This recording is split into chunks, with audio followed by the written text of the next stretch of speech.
es difícil de decir porque los sistemas de alerta y prevención son los dispositivos que tiene la salud pública española, que por una parte hay que decir que son de alta capacidad en cuanto a la vertiente técnica, son buenos, pero en cuanto a la vertiente de la magnitud de recursos humanos y materiales es escasa. Esta es escasa porque sistemáticamente se ha venido despreciando la función de la salud pública, de forma que siempre las urgencias no han dejado que se financie el futuro, que se financie la preparación y respuesta o que se financie la prevención. Es decir, las personas que trabajan, las conozco, tienen una alta capacidad técnica y una alta capacidad científica, no son suficientes para responder. Por tanto, ahora decir si se ha fallado o no en algún momento técnico, yo creo que lo que puede haber fallado quizás ha sido la disponibilidad de recursos humanos, que era muy difícil arreglarlo de prisa y corriendo. También hay que decir que cuando, por ejemplo, yo era director general de Salud Pública del Gobierno de España, recuerdo que se hacían simulacros sobre potenciales amenazas a la salud que se hacían conjuntamente con otros ministerios. El Ministerio de Defensa, participaban las Fuerzas Armadas, el Ministerio del Interior, con las fuerzas y cuerpos de seguridad, Protección Civil y otras comunidades autónomas, y se hacían simulacros. Yo no sé hasta qué punto, porque no lo puedo afirmar ahora, si se han seguido haciendo estos simulacros para ir preparando situaciones.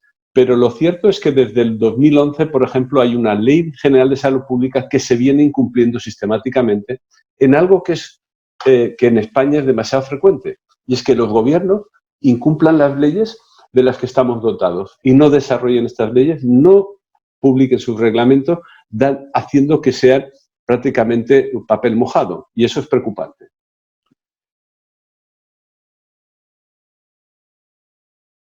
Bueno, es que aquí las diferencias de letalidad son importantes, porque la diferencia de letalidad con los otros dos coronavirus graves que se han dado en este siglo, que es el SARS, en 2003 aproximadamente, y el MERS, el síndrome respiratorio agudo grave de Oriente Medio, en el 14, creo, que fueron dos eventos de salud pública de importancia internacional de acuerdo al Reglamento Sanitario Internacional de la OMS, pues estos dos eran muy graves, letalidades por encima del 10% y el MERS de 30-40%. Bueno, pero su grado de afectación en cuanto al número de población afectada fue muy escaso, con toda la gravedad que tienen. El que este virus no sea tan letal, afortunadamente, no es óbice para que sea muy preocupante y crea alarma, porque aunque se distancie para arriba de la gripe poco en teoría, en cuanto afecta a grandes cantidades de población, puede afectar a millones de españoles, ese cambio en letalidad hace que cree una demanda asistencial que en algunos momentos puede ser difícilmente manejable. Por lo tanto, es más letal que la gripe y es, digamos, hemos tenido un virus intermedio que tiene la capacidad de transmisión mejor que la gripe y aunque no tiene la letalidad de los otros coronavirus, sí tiene una letalidad más alta y por eso estamos en una situación realmente difícil. Bueno, yo creo que es un área de investigación que tendremos que hacer, cuáles son las percepciones de la población en respecto a los riesgos de futuro, a la seguridad en general, pero es cierto que no nos fue bien, digamos, la pandemia de gripe A, porque la pandemia de gripe A, y eso lo digo de primera mano, al principio, cuando nos llegaron las primeras informaciones, parecía un evento de salud pública realmente grave. Y de hecho recuerdo pues, conversaciones con los jefes de cuidados intensivos de lugares como México, Canadá, Estados Unidos, Australia, Reino Unido, España. España y Reino Unido fueron los países que antes se afectaron en la pandemia de la H1N1 de 2009. En esos momentos los intensivistas nos decían que la cosa era seria y con mucha preocupación. Es cierto que afortunadamente llegó a España el virus de la gripe A en mayo, abril-mayo, y llegó el verano. que dificulta la extensión del virus de la gripe. Eso fue una buena cosa. Y después, cuando el virus había perdido su letalidad o no era tan alta como habíamos aventurado al principio. Hubo unas críticas al principio porque no se compraban vacunas, no se compraban antirretrovirales, y esas voces estridentes de crítica, similares a las que vemos ahora, son las mismas que después también eran estridentes diciendo que se había dilapidado el dinero. Es decir, que se quedó con una sensación como que se había sobreactuado. Yo creo que ha quedado cierta inercia en todos los que estamos dedicados a esto, ciertas inercias en esperar y ver, porque a veces al principio un brote epidémico puede parecer más grave de lo que es, sobre todo porque lo primero que se ven son los muertos y los casos graves, pero no se conoce el denominador. Y siempre esperas que el denominador sea mucho más amplio. Me refiero a que haya un montón de casos que se han visto afectados sin síntomas o con síntomas leves, y entonces la relación entre numerador y denominador nos dé una letalidad más baja. En este caso, no ha sido tan así, de que haya bajado la letalidad, tan mucho menos de la que al principio parecía. Y puede ser que las inercias anteriores nos hayan hecho que no estemos tan preparados para esta situación.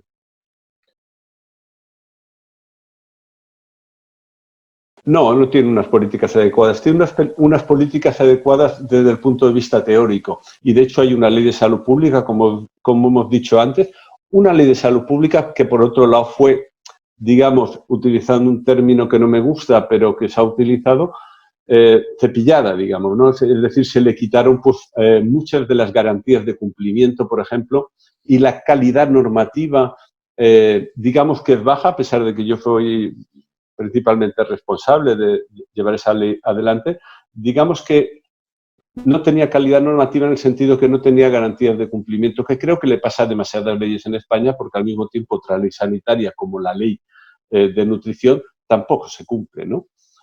Por tanto, digamos que por ahí hay que mejorar. Pero digamos que aún así, teniendo en cuenta las enormes capacidades que tiene España, tenemos grupos de epidemiología y salud pública en España de una enorme capacidad. Lo demuestran también con sus investigaciones de altísima calidad en las mejores revistas del mundo y que participan en comités de todo el mundo para asesorar. Es decir, que estamos bien dotados. Es una pena que la arquitectura institucional española para responder a estas situaciones sea escasa. Desde el punto de vista de buen gobierno, hay bastante acuerdo que es necesario tener una agencia de salud pública independiente.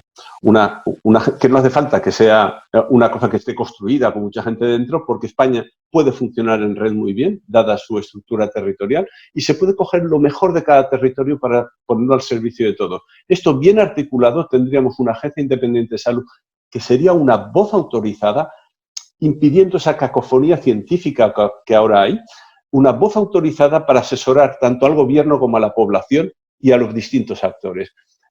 Nosotros creemos que esto sería una de las cosas que se podrían hacer, además de otras muchas. Hay bastantes cosas de buen gobierno que se pueden hacer y, entre otras, desde luego, invertir en futuro. Igual que se ha de invertir en investigación para que un país tenga inteligencia colectiva alta, que se ha de invertir en buena calidad de la educación para que haya una población que tenga la fibra, la madurez crítica para poder participar activamente en las cosas colectivas, también es necesario que estas cosas que tienen que ver con la seguridad nacional y la seguridad sanitaria también reciban la atención necesaria desde la política. Pero hay que decir que parte es nuestra... no hay que buscar responsables fuera, también será que nosotros, la comunidad de salud pública, no ha actuado con la suficiente influencia, a pesar de que somos pocos. Debemos buscar otras formas de convencer a los actores de que es importante. Es una pena que tenga que llegar una pandemia de estas características tan grave y que nos va a crear estos problemas tan serios para que sea evidente que es necesario pensar en eso. Bueno, hay una parte de previsión, es decir, que las competencias en este ámbito, como en el sanitario, están en las comunidades autónomas. La responsabilidad es compartida. También las comunidades autónomas debían tener sus planes de preparación y respuesta, sobre todo para la cuestión que es asistencial. pura porque es los que están cerca de la provisión de estos servicios y, por lo tanto, las garantías de buen funcionamiento competen a ella y yo comparto esa impresión. La impresión es de que esta pandemia nos está sacando los colores a todos en el cuidado, por ejemplo, de personas muy vulnerables que igual no las teníamos lo suficientemente cuidadas y no le prestábamos la atención a personas que por otra parte han dedicado su vida a nosotros, ¿no? Es una de las cosas que nos pone frente al espejo de que como sociedad a veces no damos la talla, ¿no? Bueno, sin duda no hemos sabido blindar el sistema de salud ni otras muchas cosas, como es la tecnología o como es la investigación quizás, ¿no? Cuando decía que había que invertir en inteligencia colectiva, pues esta es una de las consecuencias.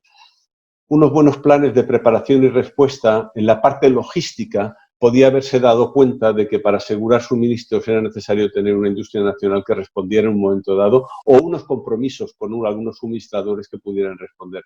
Lo que pasa es que, dada la situación de la arquitectura global y viendo el funcionamiento de las instituciones multilaterales que no consiguen una gobernanza adecuada, no queda más remedio que garantizar la propia seguridad. Y no hemos sido capaces de detectar esos problemas con anticipación para que hubiese una movilización rápida de personas y recursos. Es cierto que el servicio de salud también, aparte de los suministros, también tiene escasez de personal. Se ha invertido a veces más en tecnología importada, en biotecnología como respuesta y menos en innovación social. De hecho, muchas veces desde la biotecnología se desprecia la innovación social, la innovación política, y a veces el problema es tener una buena política para preparar bien a la sociedad. La investigación en política y en innovación social. Lo digo por poner un ejemplo. El manejo de la pandemia tiene mucho de innovación social y de investigación en ámbito social.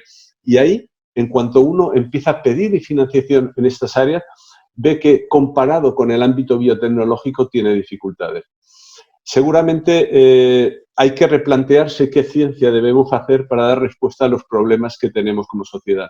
Y la contabilidad de la ciencia de forma actual, en la que se mira por unos índices bibliométricos, habrá que mirarla más por utilidad social. Es una percepción mía y una opinión, lógicamente. Europa tiene algunos mecanismos que son bastante útiles. Hay partes que no se ven de la coordinación europea y que se producen cada día. Tenemos un centro de control de enfermedades, el Centro Europeo de Control de Enfermedades, ubicado en Suecia, en Estocolmo, y que va produciendo informes técnicos y va ayudando a los países, sobre todo a los que tienen menos capacidad técnica, igual que hace la OMS en su ámbito. Sin embargo, tampoco tiene, digamos, excesivos recursos y es el centro de control de enfermedades muy dedicado a enfermedades infecciosas, que ahora tenemos una, pero no es un centro que tenga las capacidades para actuar como agencia europea de salud. Hay otras agencias relacionadas con la salud, como EFSA, la de seguridad alimentaria, o la química puede estar relacionada, o la de drogas, o la de salud laboral que está en el País Vasco. Bien, pero, y estos organismos funcionan. Hay crítica, por supuesto, y podíamos entrar en el buen gobierno de estas instituciones, pero como instituciones europeas, como la Agencia del Medicamento también, son agencias que funcionan razonablemente bien para el conjunto de Europa y Europa tiene unos estándares de calidad en nutrición, en medicamentos, etcétera, que son envidiables. O sea, que esta parte buena. Lo que no han funcionado son los mecanismos de multilateralidad en las decisiones que afectan a las políticas urgentes, ya sean sociales, políticas, de pobreza, de inmigración o de una crisis. En esto no nos hemos dotado todavía de mecanismos porque hay gente que desteje la unidad europea al tiempo que otros trabajan por hacerla y seguramente han faltado liderazgos y decisión en algunos países que tienen influencia. Está por ver, ¿no? Porque las reacciones a estas situaciones, y más en una sociedad como la actual, en que hay una tendencia a una comprensión de la política un poco peculiar, se están produciendo fenómenos conocidos por todos del aumento de la extrema derecha e incluso de que hay votantes a la extrema derecha y a partidos como, o a personas como Trump, en la que muchas personas que les votan lo hacen en contra de sus propios intereses objetivamente, porque los estudios que se han hecho en políticas públicas, cuando a las personas se les hacen encuestas sobre cuáles son sus deseos, cuáles serían las medidas más oportunas para su vida y qué es lo que votan, hay una contradicción patente. Por tanto, es muy difícil por dónde podrá ir la población después de una situación así. Si reconocerá que nuestro destino es compartido, que no podemos abusar del planeta, que el destrozar los entornos a veces lleva a que nos contraataquen, en el sentido, por ejemplo, con enfermedades que vienen por haber destrozado los entornos. Esto, el coronavirus viene del reino animal, como han venido otras infecciones otras veces. No sé si reconoceremos esto, de que también la salud de los ciudadanos a nivel global depende también de las acciones que hagamos de forma compartida, solidaria y conjunta. Es una enseñanza que sería bueno que asumiésemos todos, pero no estoy seguro de que vaya a ser así, obviamente.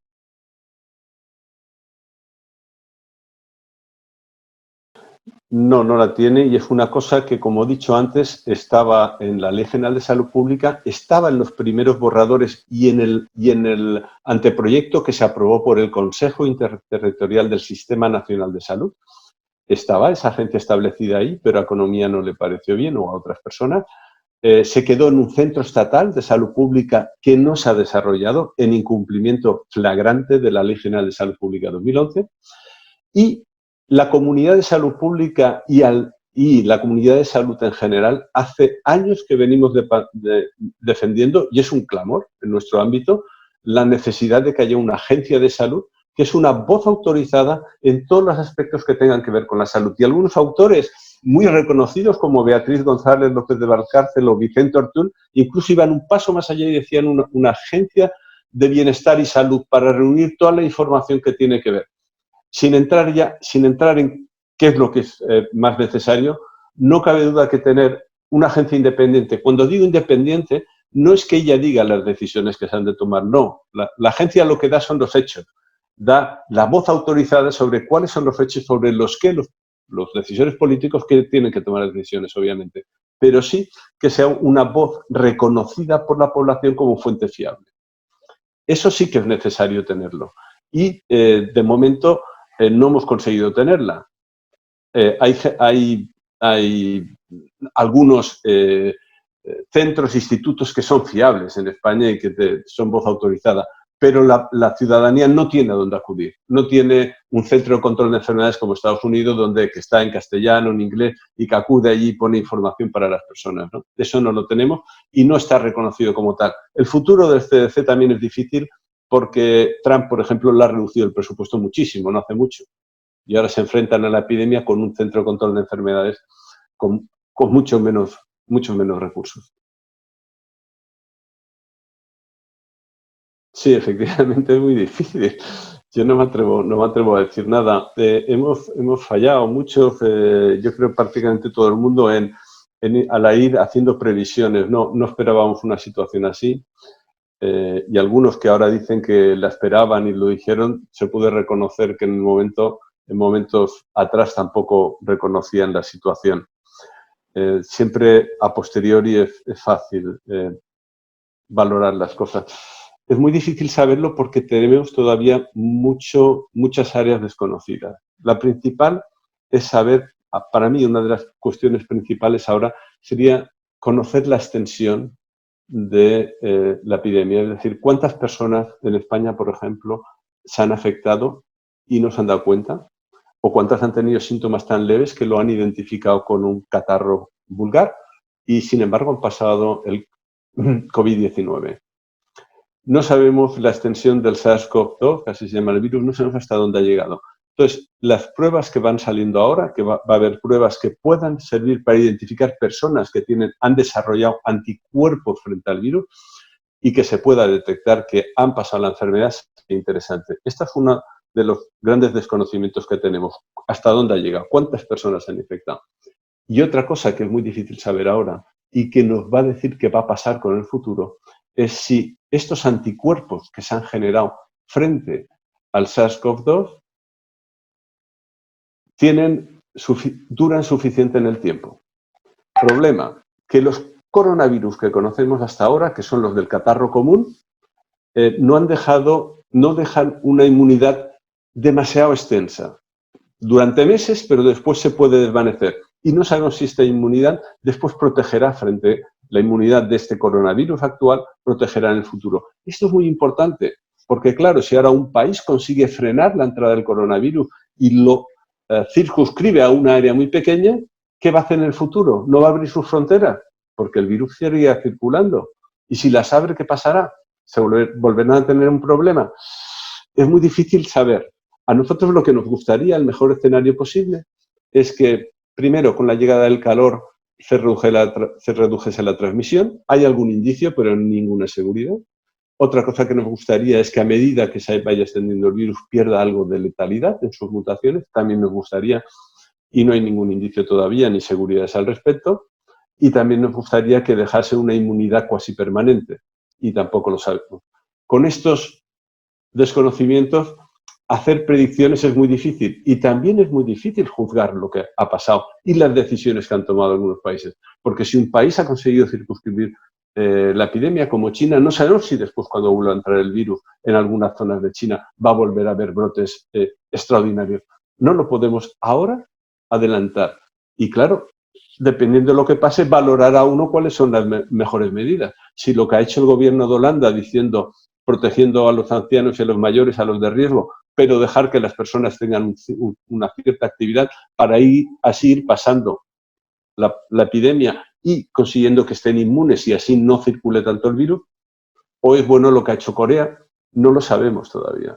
Tenemos que reconocer nuestra ignorancia. Podemos hacer modelos que serán más o menos elegantes y más o menos técnicamente apropiados, pero varias de las variables que se introducen en el modelo son desconocidas.